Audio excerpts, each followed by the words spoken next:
தேவனுடைய நாமத்திற்கு மகிமை உண்டாவதாக. இந்த மனமகிழ்ச்சி நாளில் எங்களோடு இணைந்த யாவரையும் ஃபெய்த் ஏசிய திருச்சபையின் சார்பாக உங்களை நாங்கள் வாழ்த்துகிறோம், வரவேற்கிறோம். தேவன் தாமே உங்களை ஆசீர்வதிப்பாராக. இந்த வேளையிலும் தேவன் நமக்கு இந்த ஆராதனை ஆசீர்வதித்து கொடுக்கும்படியாக கர்த்தரை நோக்கி நாம் ஜெபிக்கலாம். மகா உன்னதங்களில் வீற்றிருக்கிற எங்கள் நல்ல தேவனே, ஆசீர்வதிக்கப்படுதான் இந்த நல்ல வேலையும் துதிக்கிறோம். உண்மை நாங்கள் ஸ்தோத்திரிக்கிறோம். ஆண்டவரே, இந்த ஆராதனை எங்களுக்கு ஆசீர்வதித்து கொடுப்பீராக. தொடக்கம் முதல் முடிவு வரை இப்படி பிரசனத்தை உணர அனுபவிக்க என் தேவனின் அனுக்கிரகம் பாராட்டும்படியாக நாங்கள் செபிக்கிறோம். உம்மை துதித்து உம்மை பாடி ஆராதிக்கும் பொழுது எங்கள் ஒவ்வொரு வாழ்க்கையிலும் தேவன் தாமே நீர் மகிமையான காரியங்களை, பெரிய மகத்துவமான காரியங்களை கருதி செய்தருளும்படியாக நாங்கள் செபிக்கிறோம்.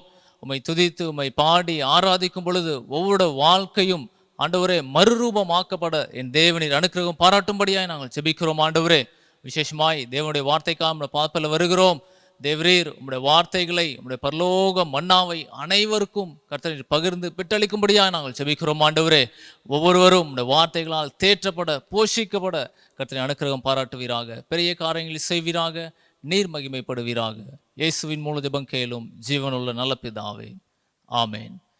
தொடர்ந்து நாம் கர்த்தரை ஆராதித்து அவர் நாமத்தை நாம் மகிமைப்படுத்தலாம். ஹல்லேலூயா. கிறிஸ்துவுக்குள் பிரியமான சகோதர சகோதரிகளே, தேவனுடைய பிள்ளைகளே, இந்த கர்த்தருடைய நாளிலே நாம் தேவனை ஆராதிக்கும்படியாய் வந்திருக்கிறோம். நம்முடைய தேவன் பரலோகத்தின் தேவன். அவருடைய கரங்கள் பலத்த கரங்கள். மோசேயை வழிநடத்தின தேவன், யோசுவாவை வழிநடத்தின தேவன் உங்களையும் என்னையும் வழிநடத்த அவர் உண்மையுள்ளவராயிருக்கிறார். ஆனால் நாம் அவர் கரத்தை பார்க்க வேண்டும், நாம் அவரை நோக்க வேண்டும். ஆகவே அந்த பரலோக தேவனை நாம் இந்த பாடலை பாடி நாம் ஆராதிப்போம். கர்த்தர் நம்மை ஆசீர்வதிப்பாராக.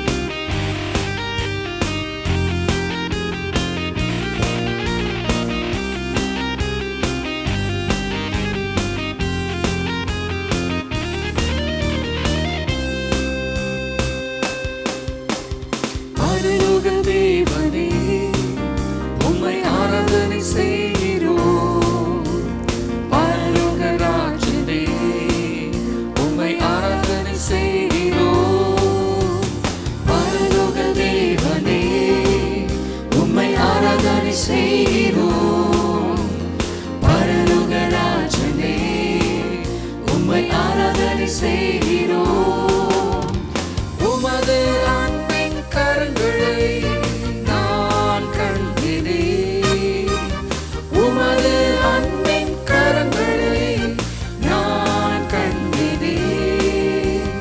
நான் கண்டினேன்.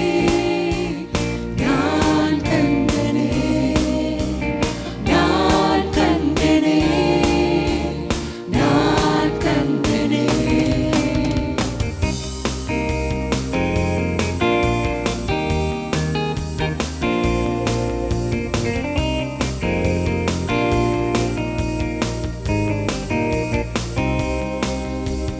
மோசேயின் தேவனே, என்னை வழி நடத்திடுவீர். மோசேயின் தேவனே, என்னை வழி நடத்திடுவீர். மோசேயின் தேவனே, என்னை வழி நடத்திடுவீர். மோசேயின் தேவனே, என்னை வழி நடத்திடுவீர். உமது அன்பின் கரங்களை நான் கண்டினேன். உமது அன்பின் கரங்களை நான் கண்டினேன். நான் கண்டினேன். நான் கண்டினேன். நான் கண்டினேன். நான் கண்டினேன்.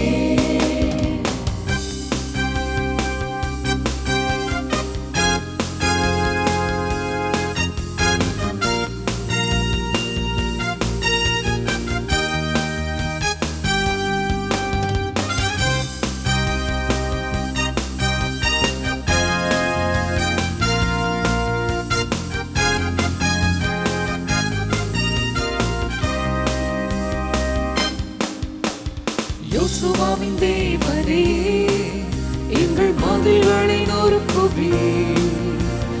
யோசுவாவின் தேவனே, எங்கள் மதில்களை நொறுக்குவீர்.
செய்கிறோம்.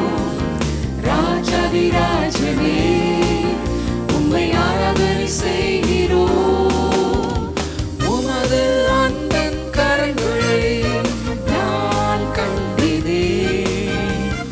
உமது அன்பின் கரங்களை நான் கண்டினேன். நான் கண்டினேன்.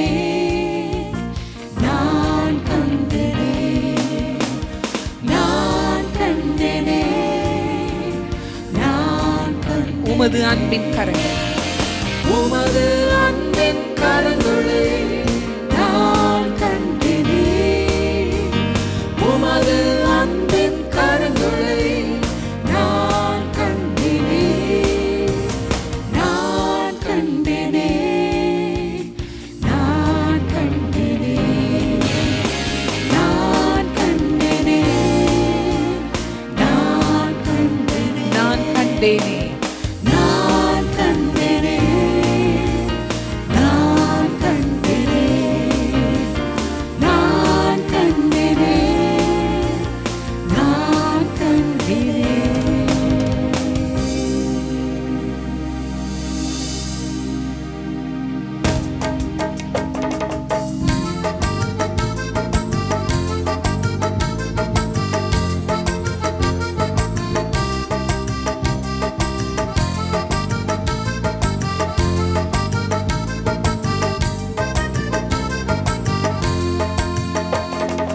மகிழ்ச்சியோடு துதிக்கிறேன், மனமகிழ்ந்து துதிக்கிறேன். மன்னவனே இயேசுநாதா, எங்கள் மனதில் பூத்து மனம் வீசும் ரோஜா, இயேசு ராஜா, சாரோன் ரோஜா.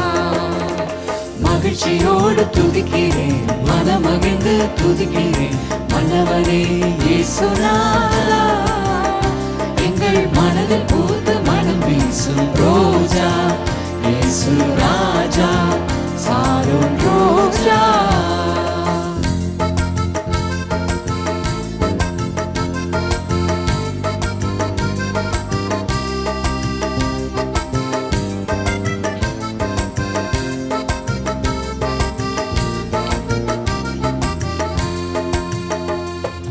நாற்றமாக இருந்த வாழ்வை வாசமாக மாற்றினீரே, வாசமாக மாற்றினீரே. பாவியாக இருந்த என்னை பரிசுத்தமாய் மாற்றினீரே, பரிசுத்தமாய் மாற்றினீரே. நாற்றமாக இருந்த வாழ்வை வாசமாக மாற்றினீரே, வாசமாக மாற்றினீரே. பாவியாக இருந்த என்னை பரிசுத்தமாய் மாற்றினீரே, பரிசுத்தமாய் மாற்றினீரே. நல்லவரே, வல்லவரே, நல்லவரே, வல்லவரே.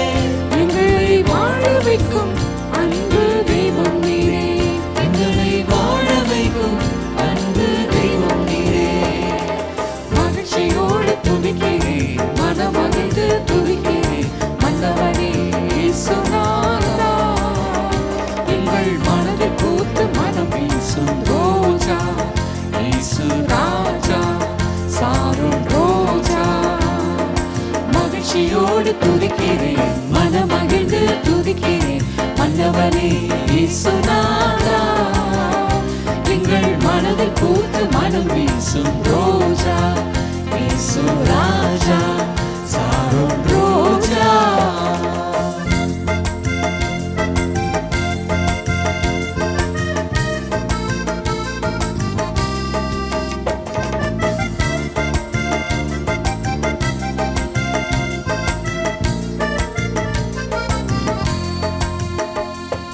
நெருக்கத்திலே இருந்த என்னை விசாலத்தில் வைத்தீரே, விசாலத்தில் வைத்தீரே. சேற்றிலிருந்து தூக்கி எடுத்து கண்மலை மேல் நிறுத்தினீரே, கண்மலை மேல் நிறுத்தினீரே. நெருக்கத்திலே இருந்த என்னை விசாலத்தில் வைத்தீரே, விசாலத்தில் வைத்தீரே. சேற்றிலிருந்து தூக்கி எடுத்து கண்மலை மேல் நிறுத்தினீரே, கண்மலை மேல் நிறுத்தினீரே. அற்புதரே, அதிசயமே, அற்புதரே, அதிசயமே.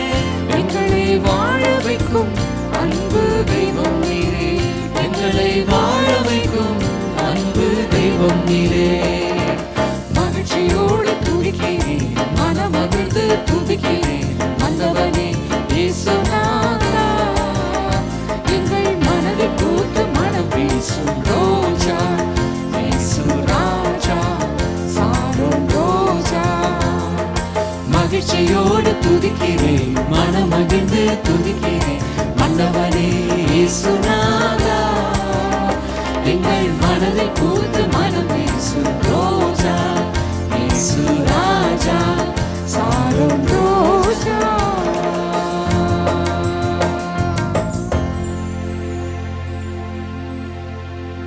இன்றைக்கு நாம் தியானிக்க போகிற செய்தியின் தலைப்பு ஜெயம் கொடுக்கும் தேவன். We're going to meditate on the message titled God who gives victory. வாசியுங்கள் யாத்திராகமத்தின் புத்தகம் முதல் அதிகாரம் 12ஆம் வசனத்தை வாசியுங்கள். Let's read Exodus chapter 1 verse 12. ஆனாலும் அவர்களை எவ்வளவு ஒடுக்கினார்களோ அவ்வளவாய் அவர்கள் பலுகி பெருகினார்கள், ஆகையால் அவர்கள் இஸ்ரவேல் புத்திரரை குறித்து எரிச்சல் அடைந்தார்கள். But the more they afflicted them, the more they multiplied and the more they spread out, so that they were in dread of the sons of Israel.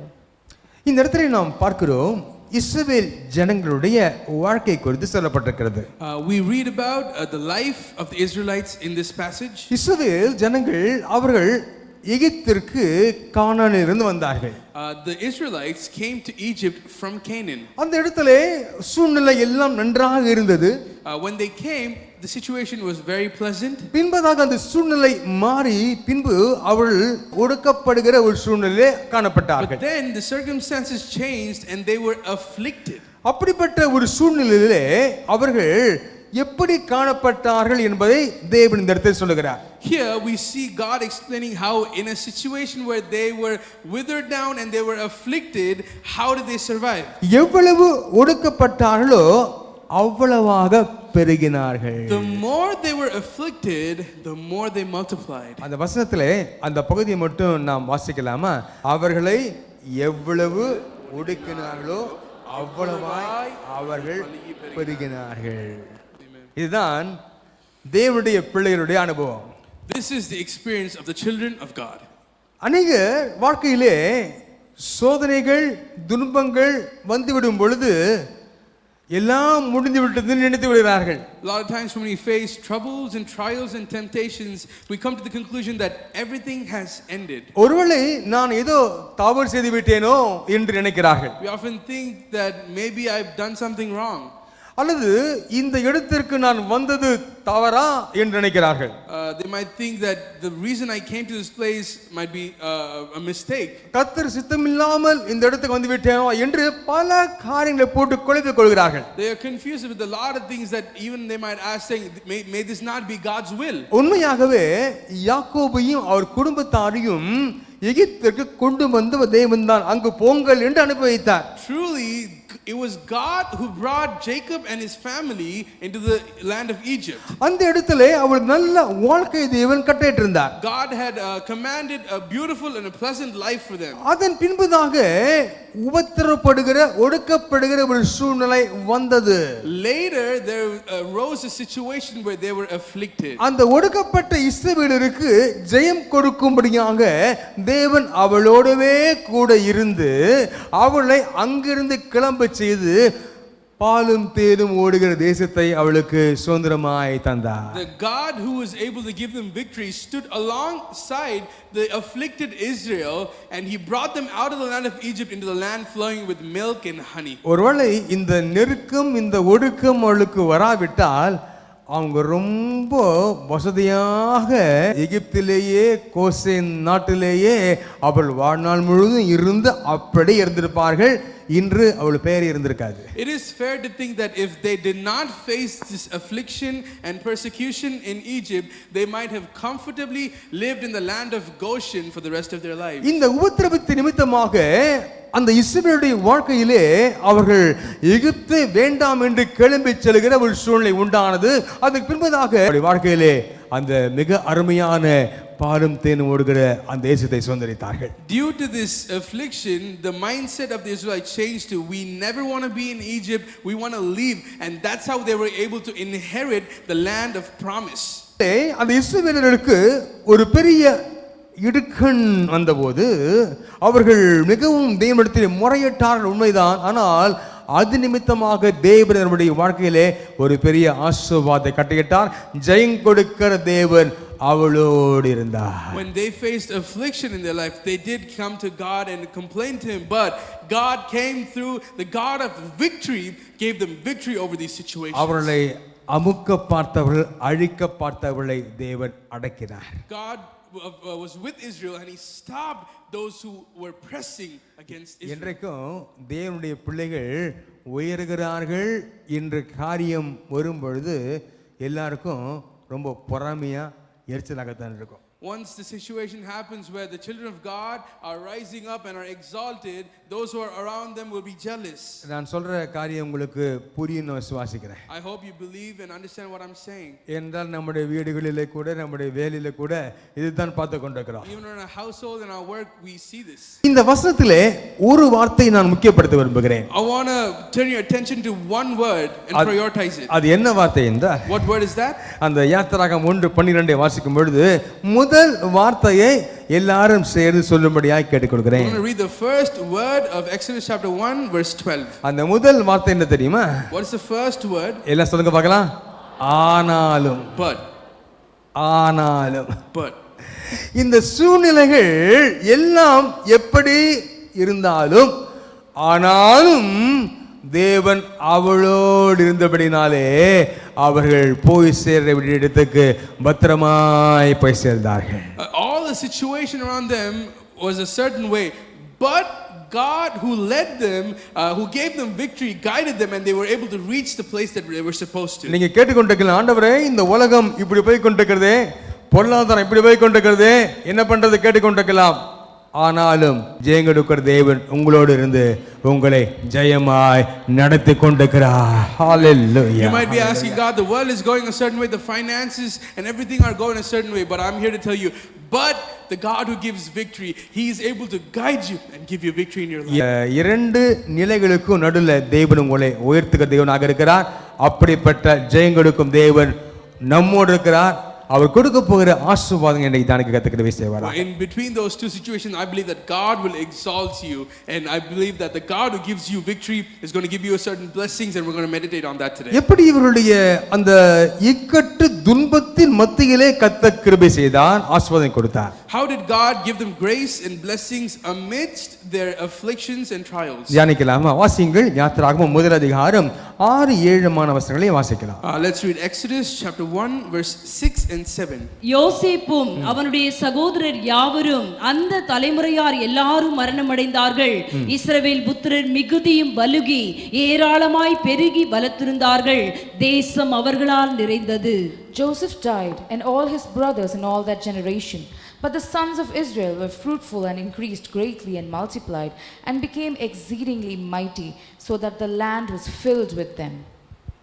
யோசேப்பை நம்பி அவர்கள் எகிப்திற்கு வந்தார்கள்.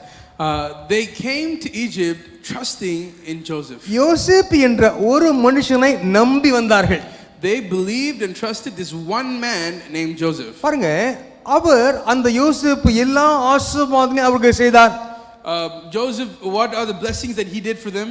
பார்வோன் இடத்துல பேசி நல்ல ஒரு தேசமாகிய கோசே நாட்டிலே அவளை தங்க வைத்து எல்லாம் உடுக்க உடை ஆகாரம் எல்லாவற்றையும் கொடுத்து நிறைவாய் பார்த்து கொண்டார். He interceded for them to Pharaoh, and he gave them the best of the land of Goshen with everything that they need for a comfortable life. பாருங்க, அப்போ அந்த நேரத்திலே அந்த யோசேப்பை தேவன் எடுத்துக்கொண்டார்.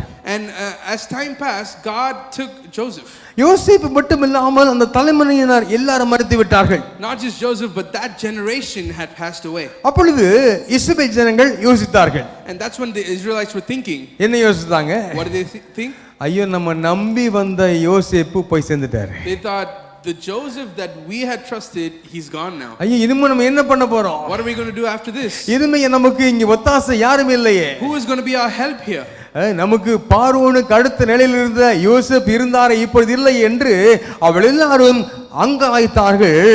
குறுகி போக வேண்டிய நேரத்தில் அவளை தேவன் பெருகச் செய்தார். They were all afflicted, knowing the Joseph that we trusted, who was right after Pharaoh, he's gone now. And in that time, God, when they were afflicted, God brought an increase in their life. எல்லா எதிர்ப்புகள் வருகிற ஒரு நேரம் நாம் யோசிக்க வேண்டும். நாம் அழிந்து போவோம், மடிந்து போவோம் என்று நினைக்கிற வேளையிலே கர்த்தர் நம்மை பெருகச் செய்வார். In moments where we think that God, everything is done, we're going to be destroyed, God is able to bring an increase in our life. இந்த 6ஆம் வசனத்தையும் 7ஆம் வசனத்தையும் கொஞ்சம் ஒத்து பாருங்களேன்.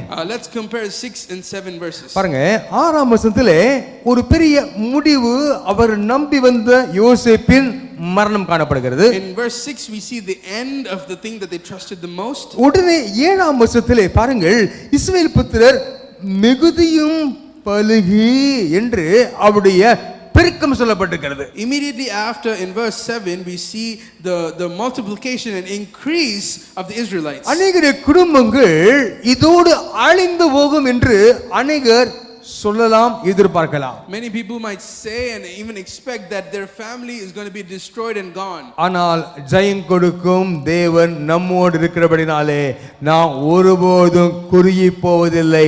பெருக்கமடைய கர்த்தர் கிருபை செய்து கொண்டிருக்கிறார். எல்லாரும் கரகோஷம் எழுப்பி தேவனை துதிக்கலாம். Let's put our hands together and praise God. We will never be withered down and decreased, because the God who gives us victory, he is able to multiply and increase us. பாருங்கள், அதுவரைக்கும் ஆதரித்து வந்த யோசேப்பு கடந்து சென்று விட்டார். ஆகவே அவளுக்கு இருந்த ஒரே நம்பிக்கை அற்று போய்விட்டது.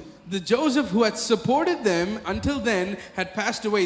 The only hope that they had was gone. அவங்க இருந்த ஒரே நம்பிக்கை, The only hope, யோசேப்பு இல்லை. Joseph, he was no more. ஆனால் யோசேப்பை எகிப்துக்கு கொண்டு வந்த ஜெயம் கொடுக்கிற தேவன் அவளோடு இருந்தபடினாலே அவர்கள் பெருக்கமடைந்தார்கள் அன்பானவர்களே. Joseph might have been gone, but the God who brought Joseph to Egypt, he was with them and he enabled them to increase. அவருடைய நம்பிக்கை எல்லாம் போய்விட்டது. காரணம், அவள் ஏற்கனவே அவர்கள் தகப்பனாகிய யாக்கோபு மரணம் அடைந்த உடனேயே ஐயோ யோசேப்பு இனிமேல் எப்படி நடந்து கொள்வானோ என்ற ஒரு பெரிய சந்தேகம் எழுந்து யோசேப்பு எடுத்த ஆள் பேசினதை நாம் அறிந்திருக்கிறோம். And we see that all their hope was gone, because even before Joseph, when Jacob had passed away, they had the fear thinking, how would Joseph treat us now? So we know about those things, how they were already scared. பாருங்க, இந்த இடத்திலே தேவன் அவளை எப்படி நடத்துகிறார் என்று பார்ப்பது மிகவும் ஆச்சரியமாக இருக்கிறது. It is surprising and very astonishing to see the way they acted and how God had led them in this situation. இவர்கள் நம்பிக்கொண்டிருந்த ஒரே நம்பிக்கை யோசேப்பு முடிந்து விட்டது.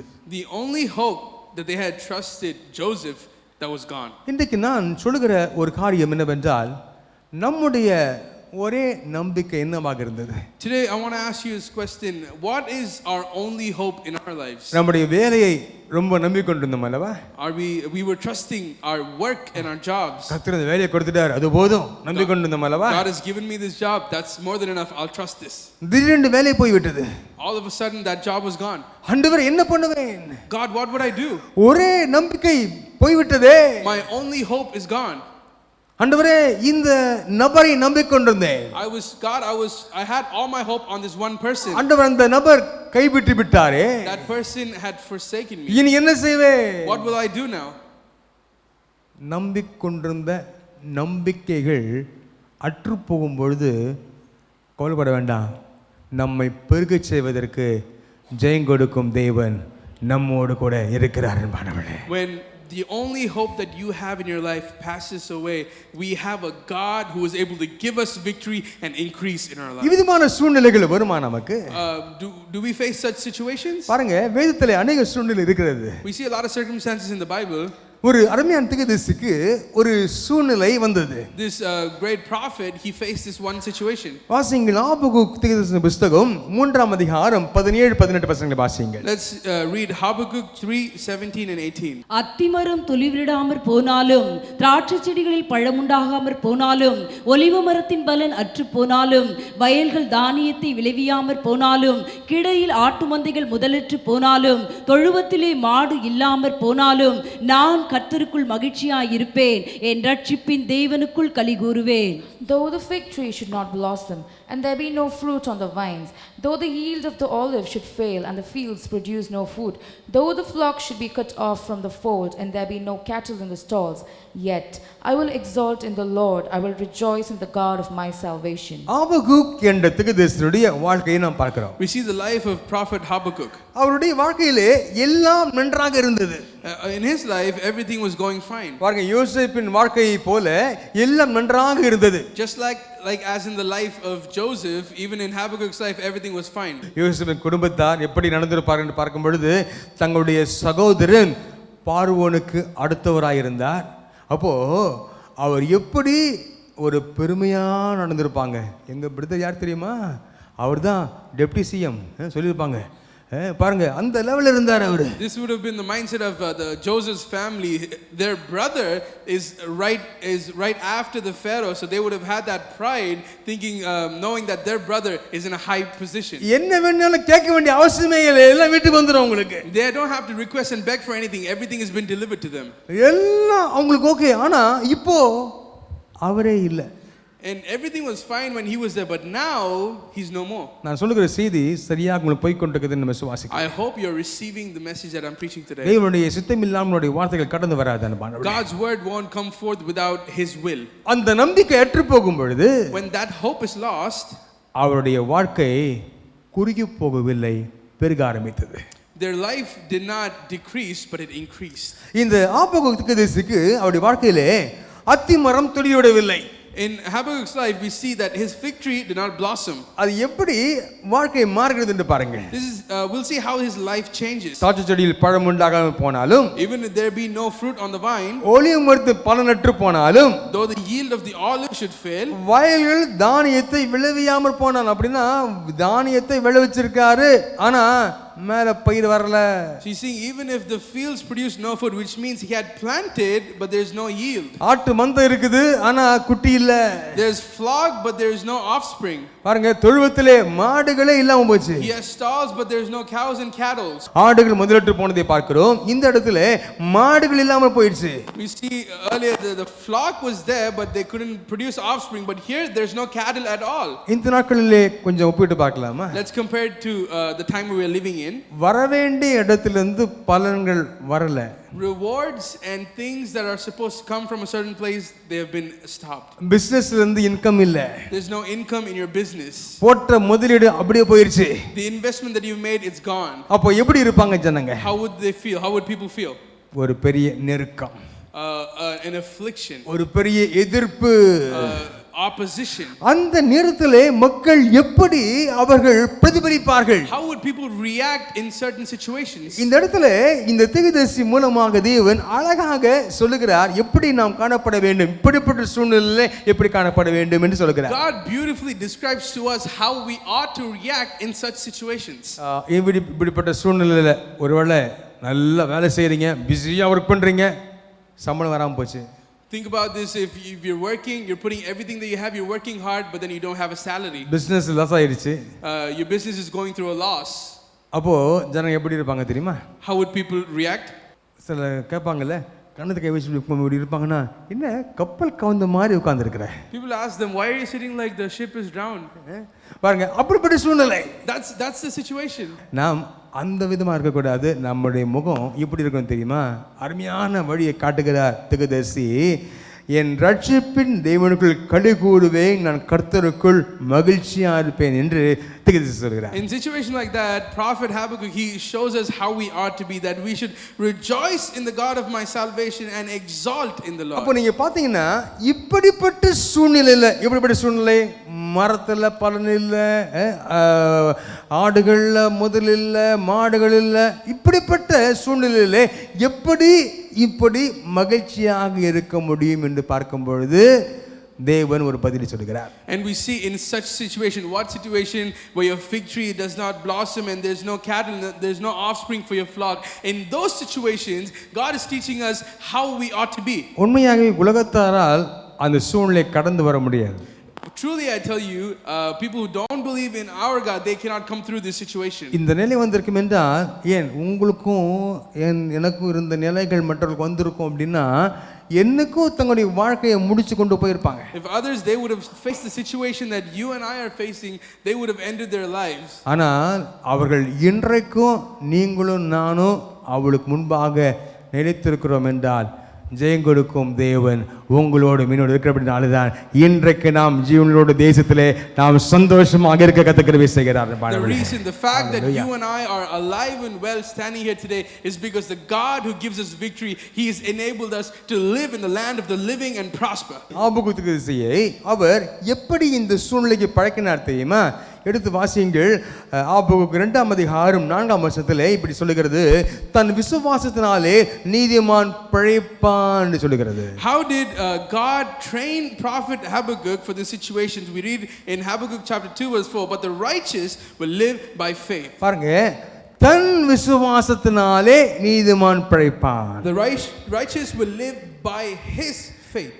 ஒவ்வொரு நபருக்கும் தேவன் பயிற்சி கொடுக்கிற இடங்கள் வெவ்வேறு இடங்கள் வெவ்வேறு நிலைகள். For each person, God trains them and brings them up in different places. இந்த தீர்க்கதரிசிக்கு தேவன் விசுவாச பயிற்சியை கொடுத்தார். God is giving a faith training to this prophet. பாருங்க, உங்களுக்கு எனக்கும் தேவன் சில விசேஷமான பயிற்சிகளை கொடுத்து தான் இன்றைக்கு இந்த இடத்துல வந்து நிற்க கிருபை செய்திருக்கிறார். We know that for you and me, the fact that we are standing here is because God has given us certain training for in our lives. சிலருக்கு பயிற்சி கொடுக்கிறவங்க யார் தெரியுமா? வேலை ஸ்தலத்தில் உள்ள நம்ம எதிர்க்கிற மக்கள். The training that some of us receive are the people at our workplace who are against us. நம்ம வேலை ஸ்தலத்தில் ஒரு பார்வன் கண்டிப்பாக இருப்பார். In our workplace there will certainly be a pharaoh. அல்லது நம்ம குடும்பத்தில் ஒரு பார்வோன் கண்டிப்பா இருப்பான். Every family surely has a pharaoh. அப்படி இருக்கும் பொழுதுதான் நாம் இந்த நிலைக்கென்று நம்மை கர்த்தர் பக்குவப்படுத்துக. எத்தனை பேர் இது விசுவாசிக்கிறீங்க?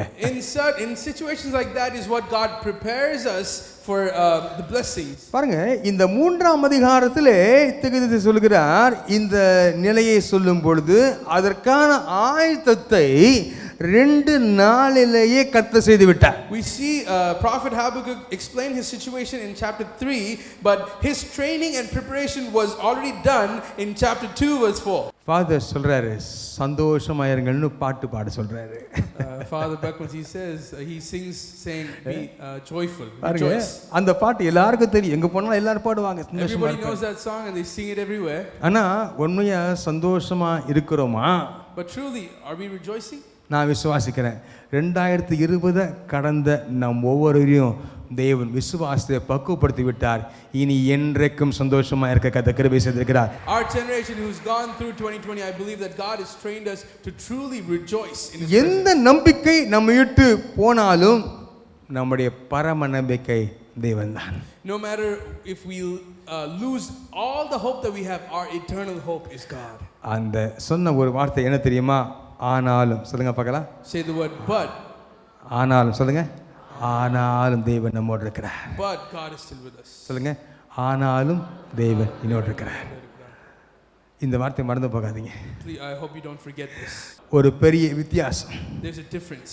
ஒரு பெரிய வித்தியாசம். உலக மக்களுக்கு நமக்கு உள்ள பெரிய வித்தியாசம். There's a huge difference between the worldly people and us. நம்முடைய ஒரே நம்பிக்கை நம்முடைய இயேசுவாய் காணப்படுகிறார். Our only hope is our Jesus. என்ன இருந்தாலும் இல்லாவிட்டாலும் என் இயேசு என்னோடு இருக்கிறார். No matter what we have, what we don't have, our God Jesus, He's with us. அவர் என்னை நடத்துவார். He is able to lead us. அவ்விதமான எதிர்ப்பான சூழ்நிலையிலும் மிகுதியும் பலுகி ஏராளமாய் பெருகி பலத்திருந்து தேசத்தை நிறைத்தார்கள் என்ற வாக்கைக்கு தன் நிறைவேற்றுவார். May God fulfill the promise. Even through the affliction they exceedingly multiplied, greatly increased, and they filled the land. கர்த்தர் ஒரு இடத்திலே உங்களை கொண்டு சென்று ஒரு வீட்டை கொடுத்து ஒரு வேலையை கொடுத்து அவ்விதமாக செட்டில் பண்ணியிருக்கிறாரோ அந்த இடத்திலே கர்த்தர் உங்களை பெருகச் செய்யும்படியாக கொண்டு சென்றிருக்கிறார். Amen. In the place that God has taken you, given you a house, given you a job, in that place God is willed for you to increase. நான் விசுவாசிக்கிறேன், ஒரு உண்மை கிறிஸ்தவனை பார்த்து உலகம் பயப்படணும். I believe that the world should be afraid of a true Christian. என்ன தெரியும், என்ன பயம் தெரியுமா? What's that fear? ஒரு இடத்துல வந்துட்டான்னா எல்லா இடத்தையும் அவங்களே வாங்கிடுவாங்க. The fact that they should be scared that if the Christian steps into a place that he would inherit everything around. ஒரு இடத்துல கர்த்தர் நம்ம வச்சாருன்னா பக்கத்துல இருக்கிறதெல்லாம் வாங்கி அக்கத்துல இருக்கிறதெல்லாம் வாங்கி செல்வ சீமான்களாக கர்த்தர் மாற்றுவார். எத்தனை பேர் விசுவாசிக்கிறீங்க? That if God plants us in a place that we would acquire the place around it and God would bless us, prosper. அதுதான் நடந்தது இஸ்ரவேலருக்கு அந்த இடத்துல. That's what happened with the Israelites. பாருங்க அந்த இடத்துல பலுகி பெருகி பலத்திருந்தார்கள், தேசம் அவளால் நிறைந்தது. They were exceedingly multiplied, they greatly increased, and the land was filled with them. கர்த்தர் சொந்த வீடு இல்லாதவர்களுக்கு கர்த்தர் சொந்த வீட்டை கொடுப்பாராக. And even right now I'm praying that God is going to give an own house and own home for those who don't. அவ்விதமாக நீங்கள் பெருகி தேசத்தை நிறைக்க போகிறீர்கள். You increase, multiply and fill the land. பாருங்க இஸ்ரவேல் புத்திரரை தேவன் எப்படி பெருக செய்தார்? How did God multiply the children of Israel? எந்த நேரத்திலே அவளை பெருக செய்தார்? At what time did God help them increase? குறுகி போக வேண்டிய நேரத்திலே. In a time that they should have been withered and decreased. பெருக வேண்டிய நேரத்துல பெருகுனா அது பெருசு இல்ல. It's not a surprise if they're increasing in the time they யோசேப்பு should be increasing. உயிரோடு இருக்கும்போது பெருகுனா அது பெருசு இல்ல. The fact that they increased in the time of Joseph, it was not a surprise. யோசேப்பு உயிரோடு இல்ல, ஆனா அவளை அழைத்து வந்த தேவன் ஜீவனோடு இருந்து அவளை பெருக செய்தார். Joseph was not alive, but the God who brought them, that he was alive and he enabled them to increase. நாம் எதையும் பார்க்க வேண்டாம். Let's not be worried about anything. எதையும் நம்ப வேண்டாம். Let's not trust anything else. ஒன்றே பாருங்கள். Let's look up to one thing. என்னை அழைத்த தேவன் அவர் உண்மையுள்ளவர். God who called me is faithful. அவர் அப்படியே செய்வார்.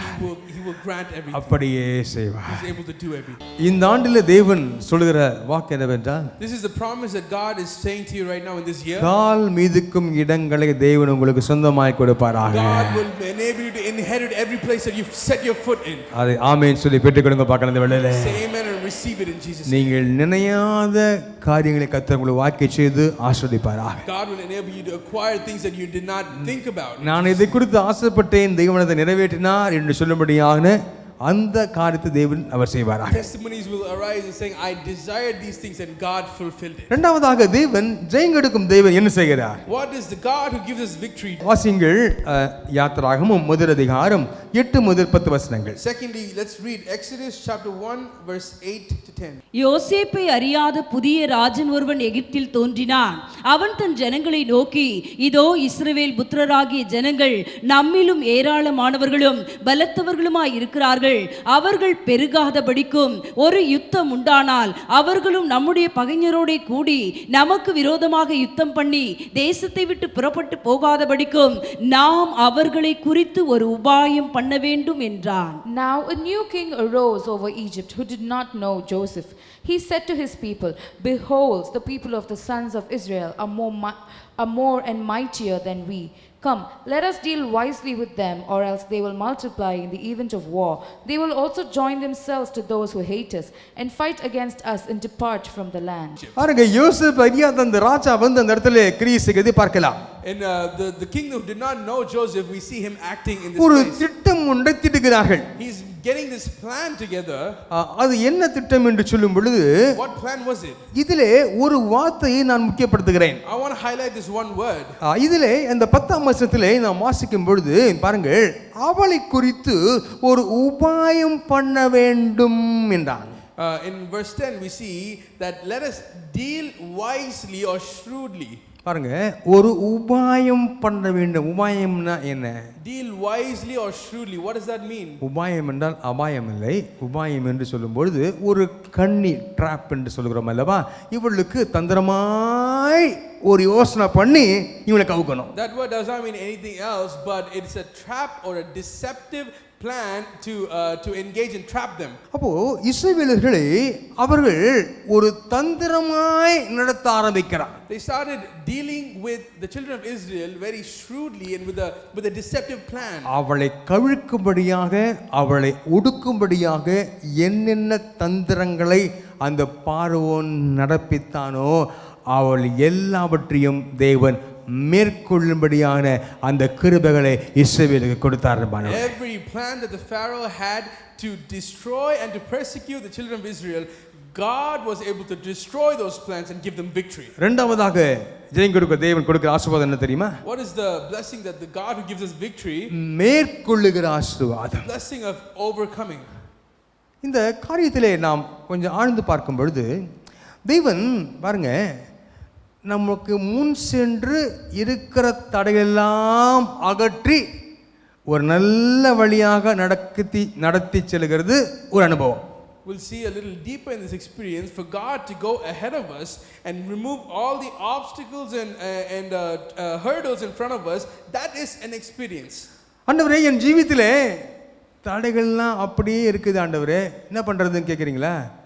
அந்த தடைகளை தாண்டி செல்லும்படியாக மேற்கொள்ளும்படியான கிருபையை உங்களுக்கு கொடுத்திருக்கிறார். தடைகளை தாண்டி செல்வீர்கள். You might be asking, saying, God, all those obstacles and hurdles are still in front of my way in my life. If you're asking that, God is saying you're about to go over them and overcome those things. நம்மை கர்த்தர் ஒரு சேனைக்குள் பாயும்படியாக மதிலை தாண்டும்படியாக உங்களையும் என்னை அழைத்திருக்கிறார். எத்தனை பேர் விசுவாசிக்கிறீங்க? கரந்தடி சோதரிக்கலாம் அந்த வேளையில. ஹalleluya, hallelujah. God has called us to run into an army, to overcome the walls and jump over the wall. கர்த்தர் நம்மை மேற்கொள்ள செய்திருக்கிறார். God has enabled us to overcome. தடையை தேவன் கிளியர் பண்றது ஒரு அனுபவம். It is one experience where God clears out the obstacles. தடையை மேற்கொள்ள செய்கிறது அடுத்த அனுபவம். But the other experience is for God to enable you to overcome those obstacles. இஸ்ரவேல் ஜனங்கள் அவர்கள் வனாந்திரத்துக்கு வரும் பொழுது நீங்க கவலைப்படாதீங்க, நான் உங்களுக்கு யுத்தம் செய்வேன் கர்த்தர் சொன்னார். உண்மை.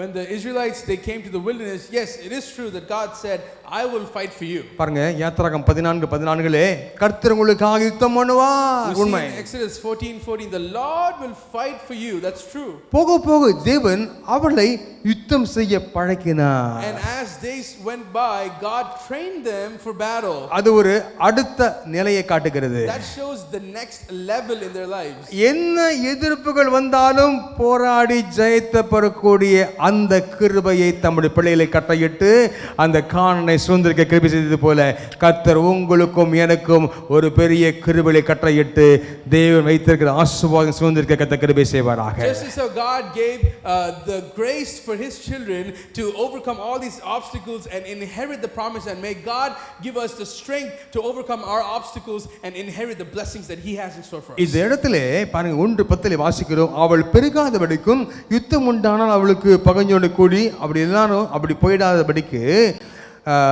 அவர்களை நாம் அவளை குறித்து ஒரு உபாயம் பண்ண வேண்டும் என்று திட்டம் தீட்டுகிறார்கள். We see in first chapter verse 10 that for them not to grow in war and multiply in the event of war that they would come against them, they deal wisely and make a plan, a deceptive plan against the Israelites. அந்த ராஜா திட்டத்தை ஆரம்பிக்கிறான். The king, he began the plan. நாம் உபாயம் பண்ண வேண்டும் என்று கூடிக்கொள்கிறார்கள். And people joined him saying, let us plan this. கர்த்தர் சொல்ற காரியம் என்ன தெரியுமா? நமக்கு எதிராக ஒருவர் மட்டுமல்ல, எத்தனை பேர் கூடிக்கொண்டு வந்தாலும், ஏன் ராஜாவை எதிராக வந்தாலும் கர்த்தர் அந்த திட்டங்களை அதமாக்கி போடுவேன் என்று சொல்கிறார். கர்த்தர் அந்த தடைகளை தாண்டி மேற்கொள்ள உங்களுக்கு எனக்கு கிருபை தருவாராக. Not just one person, but even if the king and a group of people rise up against us, I believe that God will give us the grace to overcome those obstacles and give us victory in these situations. இந்த தடைகள் வரும் பொழுது, இந்த கண்ணிகள் வரும் பொழுது கர்த்தரின் யுத்தம் ஆரம்பிக்கிறது. When we see these obstacles and these minds, God's battle began. பாருங்க இந்த இஸ்ரவேலருக்கு இந்த மாதிரி தந்திரம் பண்றது அதெல்லாம் அதனால தெரியாது. The Israelites, they were not used to all this deceptive work, cunning things. இந்த உபாயம் என்ற வார்த்தைக்கு அர்த்தம் தெரியாது அவங்களுக்கு. They did not know the meaning of this word. Were dealing shrewdly. ஆனால் தேவன் அவளோடு இருந்தபடியாலே, but because God was with them, தம்முடைய பிள்ளைகளை உபாயத்தினாலே சிக்க வைக்க நினைத்த அந்த பார்வோனியும் சேனையையும் தேவன் பண்ணின உபாயத்திலே அவர் அப்படி சிக்க வைத்தார். The trap that the Pharaoh had set for the children of God, God set a trap for the Pharaoh for him to be caught. வாசிங்க யாத்திராகமம் 14:17 வாசிங்க பார்க்கலாம். Let's read Exodus chapter 14 verse 17. எகிப்தியர் உங்களை பின்தொடர்ந்து வரும்படி நான் அவர்கள் இருதயத்தை கடினப்படுத்தி பார்வோனாலும் அவன் ரதங்கள் குதிரை வீரர் முதலாகிய அவனுடைய எல்லா இராணுவத்தாலும் மகிமைப்படுவேன். As for me, behold, I will harden the hearts of the Egyptians, so that they will go in after them, and I will be honored through Pharaoh and all his army, through his chariots and his horsemen. பாருங்க தம்முடைய பிள்ளைகளை தேவன் ஆயத்தப்படுத்துறாரு. நான் உங்களை அனுப்புவேன், அப்போ உங்களை பின்தொடர்ந்து அவன் வருவான், நீங்க பயப்படாதீங்க, நான் ஒரு பிளான் வச்சிருக்கிறேன், நீங்க பயந்துராதீங்கன்னு சொல்றாரு. God prepares his children. He said, you will go ahead and the Pharaoh will start chasing after you, but don't be worried, I have a plan. பாருங்க, கடைசியில் இவங்க எல்லாரும் அந்த சிவந்த சமுத்திரத்தை தாண்டுகிறார்கள். அந்த கடைசி நபர் தாண்டுற வரைக்கும் கர்த்தர் சும்மா இருந்தார். And we see the children of Israel, they were going through the Red Sea, and until the last person had crossed through, God remained silent. எல்லாரும் கடந்துட்டாங்க அப்படின்னு ஒரு ரிப்போர்ட் போயிருக்கும் பரலோகத்துக்கு. I believe that there would have been a report that gone to heaven saying every one of the Israelites have crossed through. அப்போ தேவன் சொல்லிருப்பாரு நினைக்கிறேன், அதாவது அவங்க போனது இருக்கட்டும், கொஞ்சம் இருங்க, எல்லா சேனையும் உள்ள வரட்டும். God would have said, okay, it's fine that they've crossed over, but wait a little for all of the chariots and the army of the Egyptians to come inside. எங்க பிள்ளைங்களையே அவங்க உபாயம் பண்ணி அவங்க துரத்துறாங்க, இப்போ பாருங்க அப்படின்னு கர்த்தர் அந்த சமுத்திரத்தை ஒன்று சேர அவர் கிருபை செய்து தம்முடைய பிள்ளைகளுக்கு முழு வெற்றியை கட்டளையிட்டார். God said, are they conspiring against my people? He made all of the army come into the sea, and the sea collapsed on itself, and the Israelites got the victory on that. ஜெயம் கொடுக்கிற தேவன் இஸ்ரவேலோடு இருந்தார்கள் என்று அந்த எகிப்தியர் சாட்சி கொடுத்தாங்க. The Egyptians testified that the God who gives victory was with the children of Israel. வாசிங்க, யாத்திராகமம் 14:25 வாசிங்க. Let's read Exodus 14:25. அவர்களுடைய ரதங்களில் இருந்து உருளைகள் கழலவும் அவர்கள் தங்கள் ரதங்களை வருத்தத்தோடு நடத்தவும் பண்ணினார். அப்பொழுது எகிப்தியர் இஸ்ரவேலரை விட்டு ஓடி போவோம், கர்த்தர் அவர்களுக்கு துணை நின்று எகிப்திற்கு விரோதமாய் யுத்தம் பண்ணுகிறார் என்றார்கள். He caused their chariot wheels to swerve, and he made them drive with difficulty. So the Egyptians said, let us flee from Israel, for the Lord is fighting for them against the Egyptians. அவர்கள் ஓடி போகும் பொழுது என்ன சொன்னாங்க தெரியுமா? This is what they said when they were fleeing.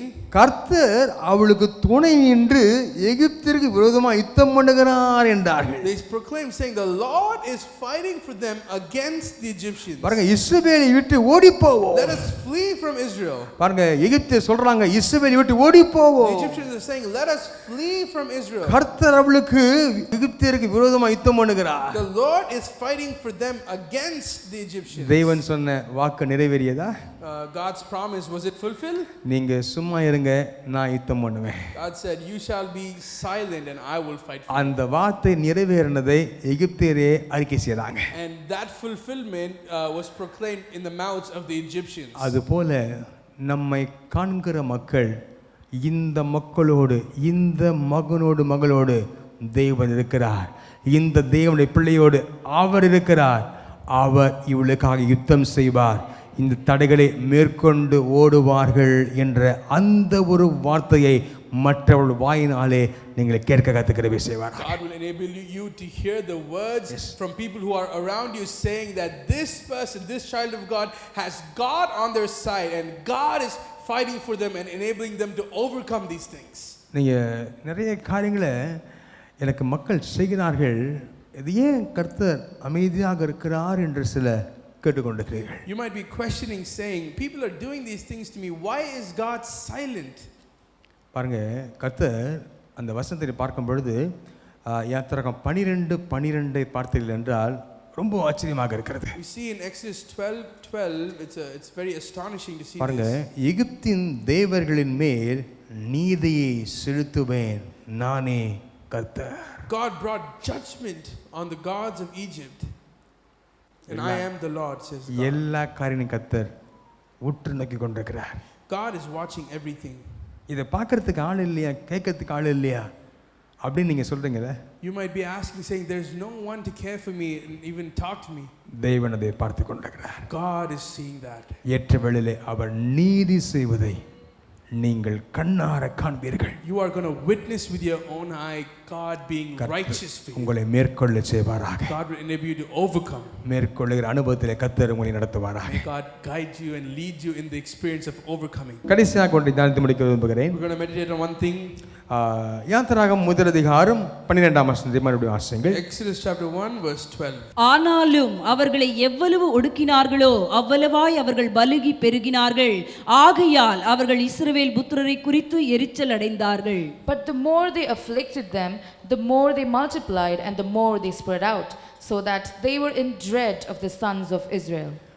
பெருகுகிற நேரம் எது என்று கேட்டால் உலகத்தார் சொல்லுவார்கள், எல்லாம் நன்றாக இருக்கும்பொழுது பெருக்கம் உண்டாகும். If you ask a worldly person when is the good time of increase, it is the time when everything is pleasant and comfortable.